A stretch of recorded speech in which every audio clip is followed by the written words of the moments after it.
Magandang araw mga kabady. Sa araw na to ay may nag-request sa atin na magluto daw tayo ng nilagat na hito sa luyang dilaw. Tara, samahan nyo ako.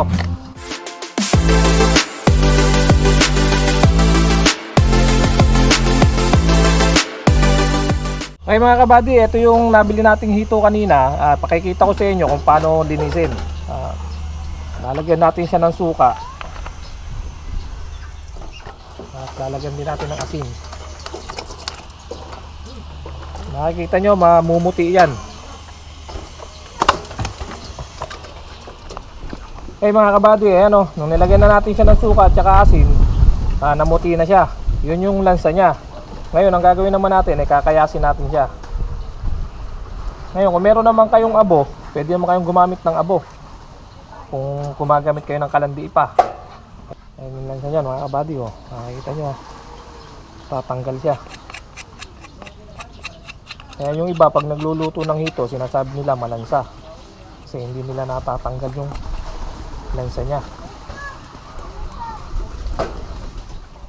Ito nga palang hito na nabili natin mga kabady, native.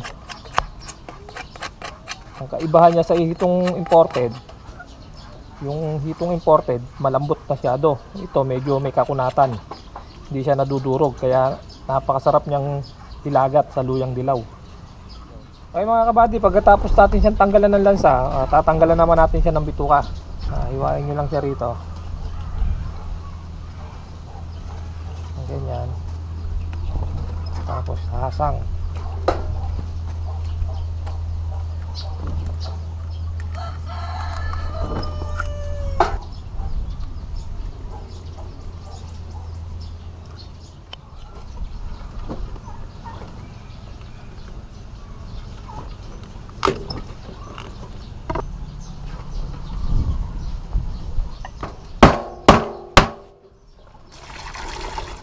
Hugasan naman natin siya.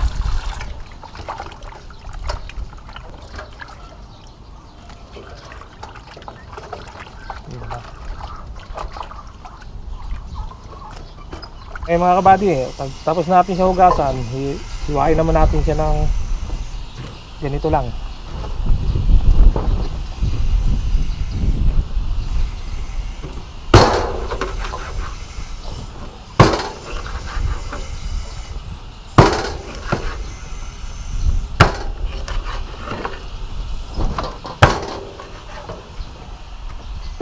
Okay, natapos na natin siyang hiwain.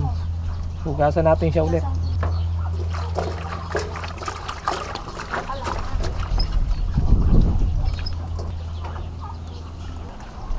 Yan natin siya ulit ng suka.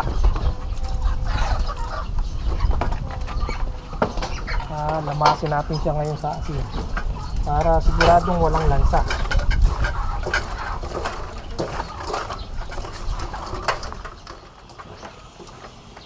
Bahan naman natin siya ulit ng tubig.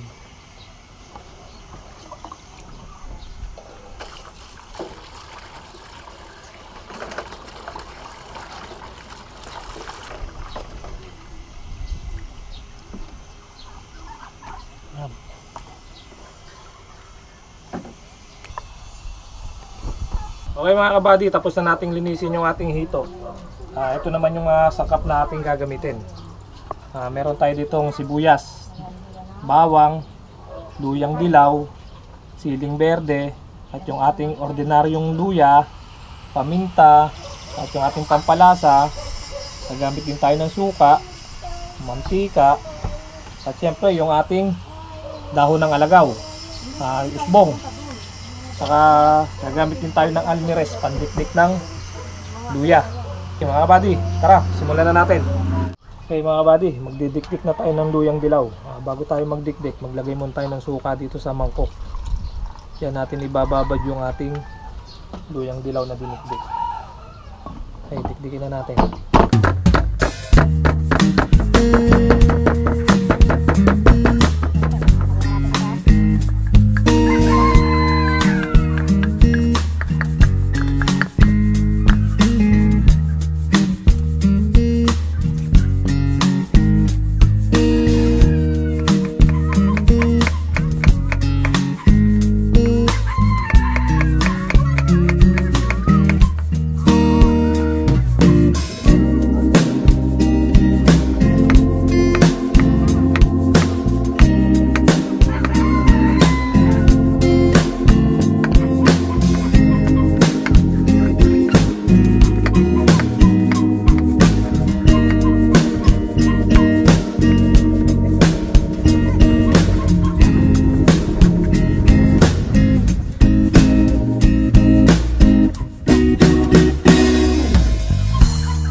kabady, magigisa na tayo.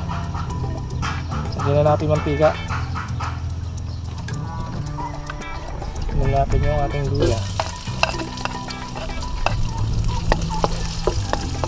Lagyan natin yung ating bawang.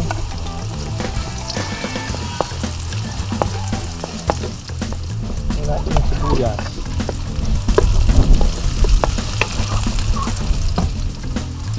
Lalagyan nga po tayo ng patis.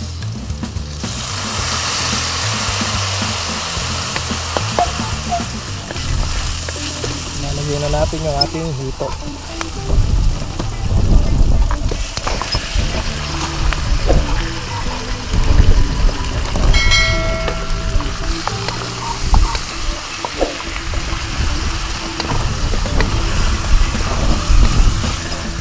Lalagyan tayo ng paminta. Natin ang paminta.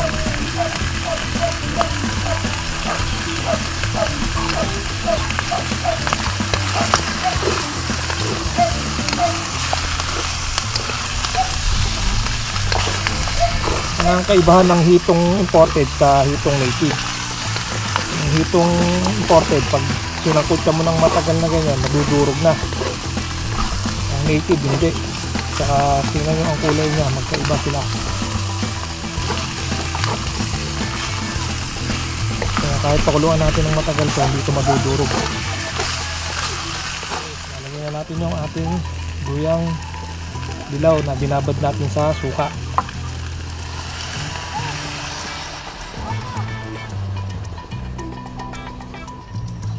Tayin lang natin siyang kumulo bago natin siya haluin. A few moments later. Okay, kumukulo na. Lagyan na natin siya ng tubig.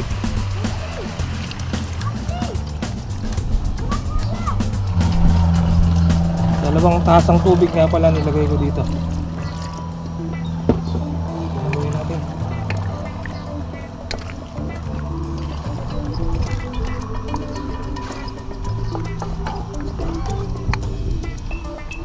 Takpan muna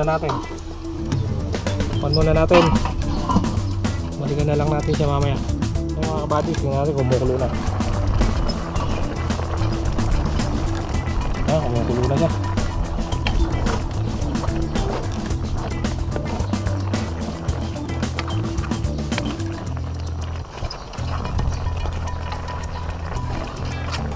Lagyan na natin ng mga pampalasa. Lagyan natin sa mga asin. Lagyan natin pampalasa.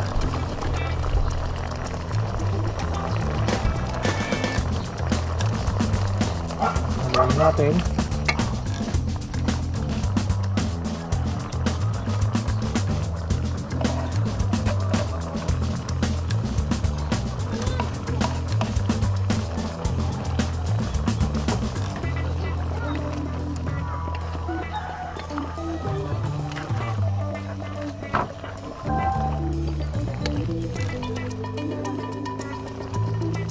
Pag Sabado at Linggo naman, ikus naman yung palengke.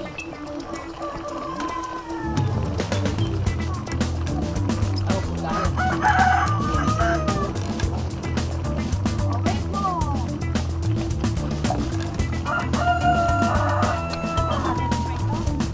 A few moments later.